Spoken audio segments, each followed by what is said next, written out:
El Señor esté con ustedes. Y con tu espíritu. Lectura del Santo Evangelio según San Lucas. Gloria a ti, Señor. Un día Jesús estaba enseñando y estaban también sentados ahí algunos fariseos y doctores de la ley, venidos de todas las aldeas de Galilea, de Judea y de Jerusalén. El poder del Señor estaba con él para que hiciera curaciones. Llegaron unos hombres que traían en una camilla a un paralítico y trataban de entrar para colocarlo delante de él. Pero como no encontraban por dónde meterlo a causa de la muchedumbre, subieron al techo y por entre la reja lo descolgaron en la camilla y se lo pusieron delante a Jesús. Cuando él vio la fe de aquellos hombres, dijo al paralítico: Amigo mío, se te perdonan tus pecados. Entonces los escribas y fariseos comenzaron a pensar: ¿quién es este individuo que así blasfema? ¿Quién sino solo Dios puede perdonar los pecados? Jesús, conociendo sus pensamientos, les replicó: ¿qué están pensando? ¿Qué es más fácil decir: se te perdonan tus pecados, o levántate y anda? Pues para que vean que el Hijo del Hombre tiene poder en la tierra para perdonar los pecados, dijo entonces al paralítico: yo te lo mando, levántate, toma tu camilla y vete a tu casa. El paralítico se levantó inmediatamente, en presencia de todos.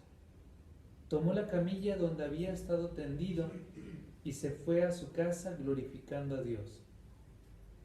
Todos quedaron atónitos y daban gloria a Dios, y llenos de temor decían: hoy hemos visto maravillas. Palabra del Señor.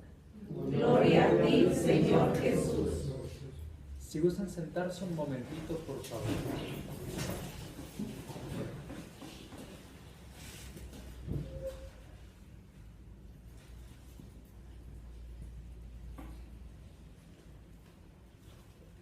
Hermanos, hay 4 modos de interpretar la palabra de Dios. El primero es el sentido literal, el segundo es el sentido alegórico, tercero tropológico y cuarto anagógico. ¿Cómo podemos entenderlos de una manera muy sencilla? El primero es el literal. Tal cual lo encontramos en la Escritura, así hay que entenderlo. Segundo, alegórico. Todo lo que se ha de creer con respecto a Cristo. Es decir, toda la Escritura, Antiguo y Nuevo Testamento, tienen su centro en Cristo. Tercero, tropológico. Es el sentido moral, lo que tenemos que hacer para conseguir la vida eterna. Y cuarto, el anagógico, que significa hacia dónde ha de tender nuestra existencia, es decir, hacia los bienes eternos. Por eso, ¿dónde se cumple el sentido anagógico de la Escritura? Es decir, hacia dónde hemos de tender nosotros. ¿Dónde se cumple? En Cristo. Pero se cumplirá al final de los tiempos, cuando nosotros participemos de toda la gloria del Señor en cuerpo y en alma.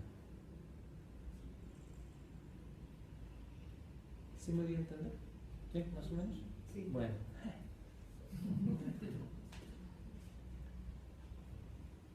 Hoy vamos a profundizar en esta frase. Dice al final del Evangelio de San Lucas en el capítulo 5 que acabamos de escuchar: hoy hemos visto maravillas.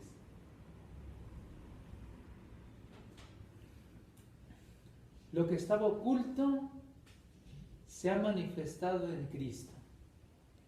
Lo que estaba escondido ha sido dado a luz por Cristo. Todo lo que era secreto ya no lo es, porque Cristo ha descendido y nos ha iluminado. Y para que comprendamos un poquito mejor su palabra, ¿a quién nos envió? Al Espíritu Santo. Ese Espíritu que para nosotros es fuente de vida, gracia y paz. Vamos hoy a profundizar en esa frase. Hoy hemos visto maravillas, pero partiendo de la primera lectura. Y vamos a hacerlo de la siguiente manera. ¿Qué es lo que hoy encontramos en cada una de las expresiones de la primera lectura? Nos hablan de fecundidad y abundancia. Podemos decir nosotros que del manantial, de la purísima fuente que desciende del corazón de Cristo al nuestro, ¿qué es lo que brota de ese manantial que nos es comunicado? Fecundidad, vida, abundancia, gracia, paz y amor. Esta agua viva que brota del corazón de Cristo, ¿cuál es? ¿Quién es? El Espíritu Santo. El Espíritu Santo es el agua viva que se nos da. Podemos decir que el Espíritu Santo que nos transmite Cristo crucificado entra en nosotros para que de nosotros salga al corazón del prójimo. Por eso esta agua transforma lo desértico en un precioso jardín de virtud y de gracia. Cuando los místicos hablan del jardín espiritual, se refieren a dos cosas: nuestro interior adornado con toda clase de virtud, pero también se refieren a la eternidad, donde se gozará de los bienes eternos y de las riquezas divinas. Por eso hablan de ese jardín espiritual o paraíso celestial. Y es lo que hoy nos presenta la primera lectura. Por eso hemos visto maravillas. Ver no solamente es físicamente, sino también espiritualmente, y sobre todo espiritualmente. Podríamos aquí nosotros sacar una profunda enseñanza de manera muy sencilla. Si ustedes vuelven a leer y a releer la primera lectura, encontrarán varios sentidos de los que al principio enuncié. Hoy el profeta Isaías en este capítulo 35 nos dice: regocíjate, yermo sediento. ¿Qué es un yermo? Un yermo es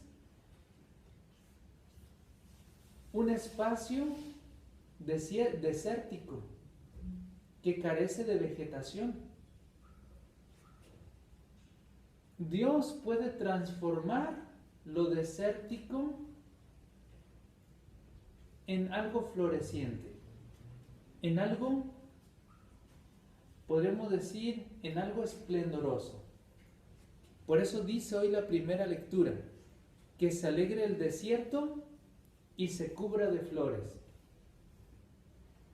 a nosotros nos parece extraña esta expresión. ¿Cómo un desierto puede tener flores en abundancia? ¿Cómo se llama esa parte del desierto donde brota vida? Un oasis. Podríamos decir que el oasis en este mundo, ¿dónde lo encontramos? En Cristo. Donde se encuentra Cristo, ahí está nuestro oasis. La Eucaristía es un oasis, la oración es un oasis, la palabra es un oasis, porque ahí nosotros descansamos de nuestro ajetreo espiritual, de nuestras inquietudes cotidianas, de nuestras preocupaciones habituales. Por eso Dios ha designado y nos ha propuesto y dado un oasis espiritual para que nosotros podamos acercarnos ahí y ser refrescados en nuestro espíritu con el rocío vivificante de su gracia. Toda esta lectura, si nos ponemos nosotros a meditarle y a sacar enseñanzas, duraríamos aquí horas y horas, porque tan solo llevamos un versículo y ya llevamos un buen ratito. Dice que florezca como un campo de lirios el desierto. Todo nos habla de abundancia y de florecimiento. Pero ¿a quién se refiere esta lectura y a qué tiempo? Se refiere al tiempo del Mesías y a la segunda venida de Cristo. Se refiere que se cumple la Escritura en Cristo, que en Cristo habrá alegría y gozo, luz, vida y paz. Pero por otra parte también se refiere a lo eterno.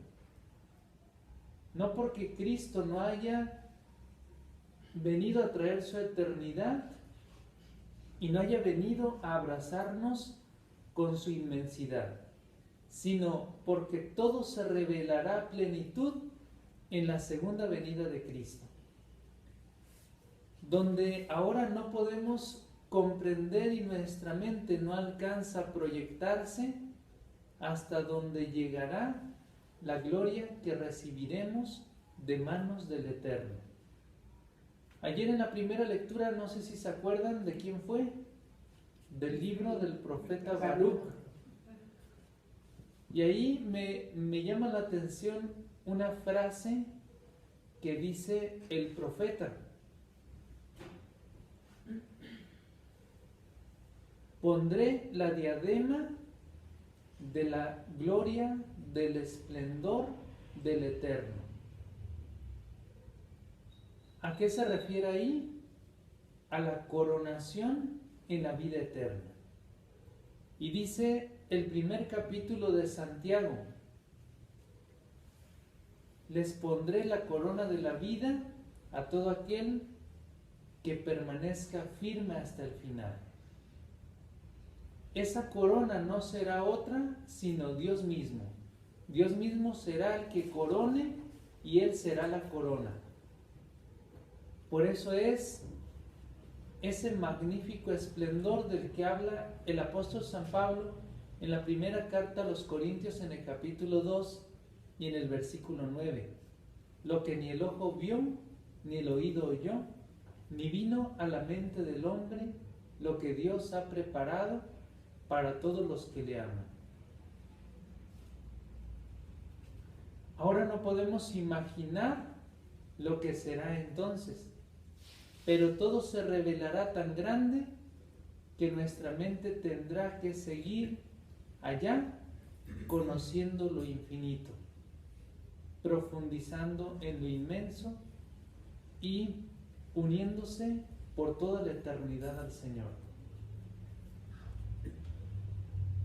Es lo que encontramos en todas las lecturas de los profetas, que se nos presentarán en la liturgia del tiempo de Adviento y que tienen su cumplimiento en Cristo y llegará a su máxima plenitud